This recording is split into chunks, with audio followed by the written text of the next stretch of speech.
안녕하세요. 오늘의 하루 독서 두 번째 시간입니다. 오늘의 하루 독서 환경과 생태 좀 아는 10대 두 번째 시간은요. 어제 첫 번째 시간 주제 알아보기에 이어 바로 함께 읽기 시간입니다. 활동은요, 두 가지인데요. 제가 읽어드리는 글을 한번 귀 기울여 들어보시고요. 그리고 이 영상이 끝난 이후에 이 학습지를 통해 혼자 집중해서 한번 천천히 읽어보시기 바랍니다. 책은 바로 이 책인데요. 환경과 생태 좀 아는 10대라는 제목의 책입니다. 아보카도의 여행과 탄소 발자국. 아보카도는 미국 타임지가 브로콜리, 귀리 등과 함께 세계 10대 슈퍼푸드로 선정하면서 몇 년 사이에 수요가 폭발적으로 증가했어.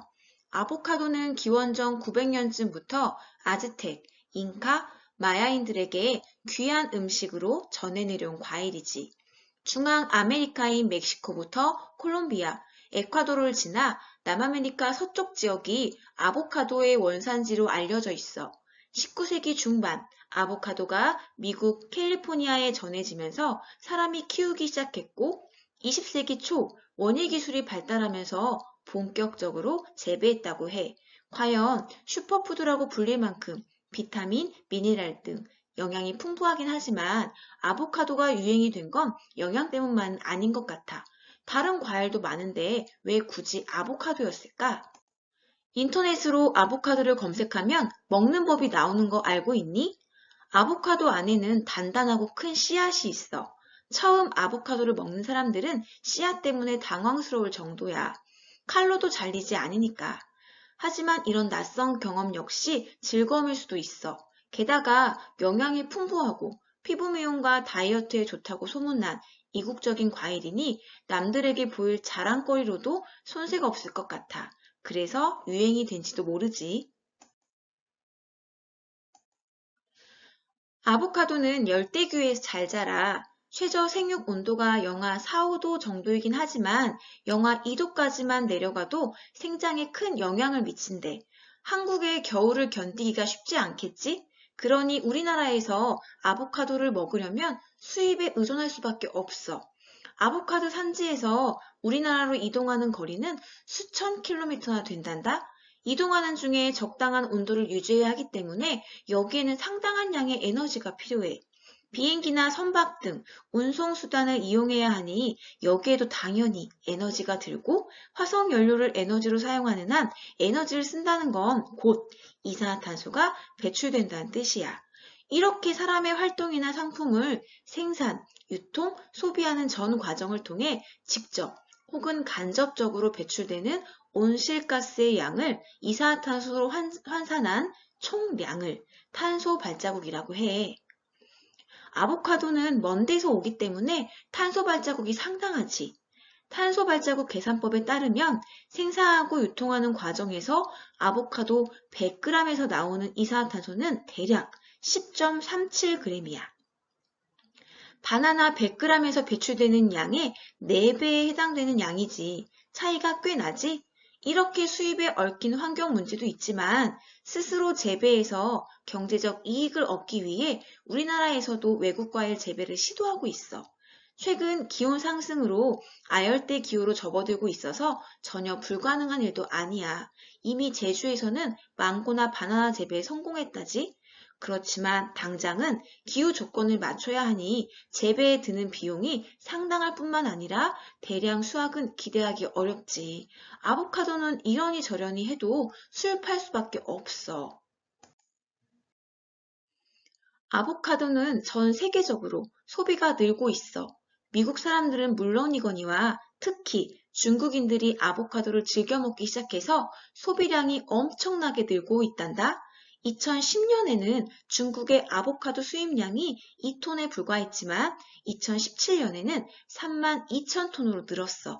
우리나라도 만만치 않아. 2017년 우리나라 아보카도 수입량은 6천 톤으로 2011년 수입량 400톤에 비하면 무려 15배 정도 늘어난 셈이야. 어마어마한 변화지?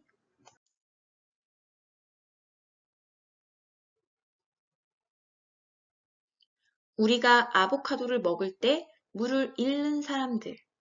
생산에는 한계가 있는데 소비량이 증가하니 가격은 오를 수밖에 없어.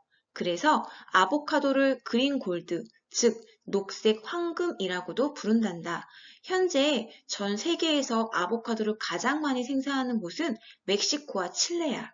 멕시코의 미초아칸주에서 아보카도를 재배하는 농지 면적이 서울시 면적의 2배 정도라지.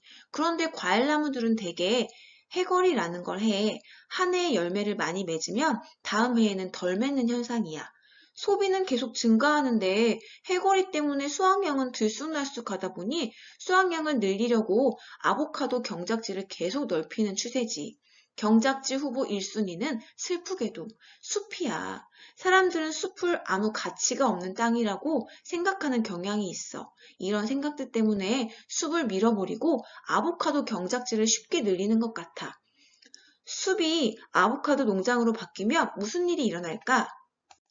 숲이 사라진다는 건 그곳에 사는 생물들의 서식지가 사라지는 걸 의미한다고 앞에서도 지적했어. 또 숲이 사라지면 물이 부족해지지. 너희도 익히 알고 있듯이 숲은 물을 저장하는 댐 역할을 하잖아? 그런 숲을 없애고 아보카도를 심으니 물 부족은 예견된 일이야.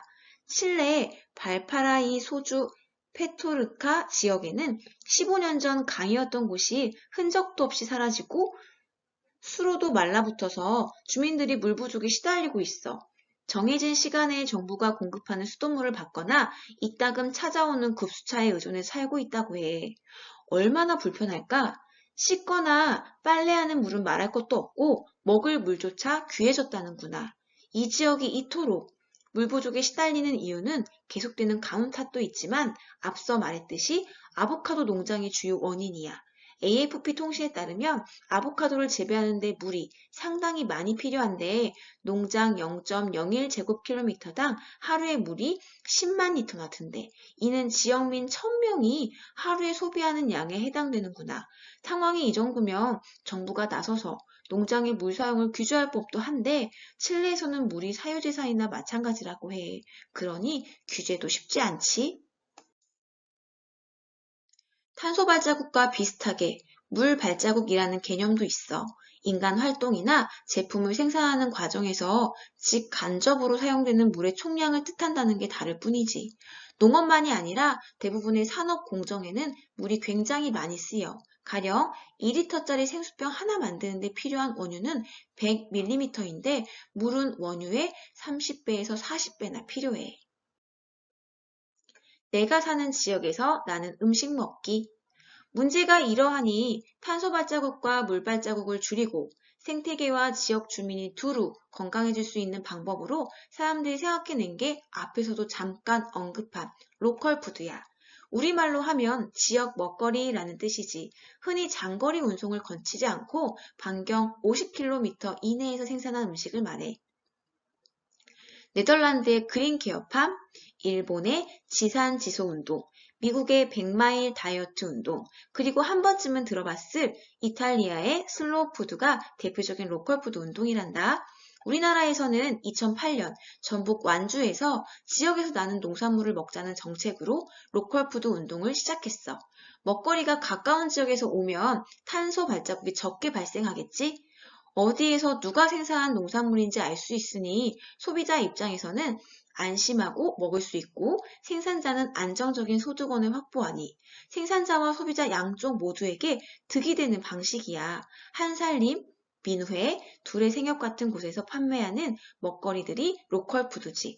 그런 매장도 수입식품을 판매하긴 하는데 그 경우에는 공정무역 제품이라고 보면 되게 맞을 거야.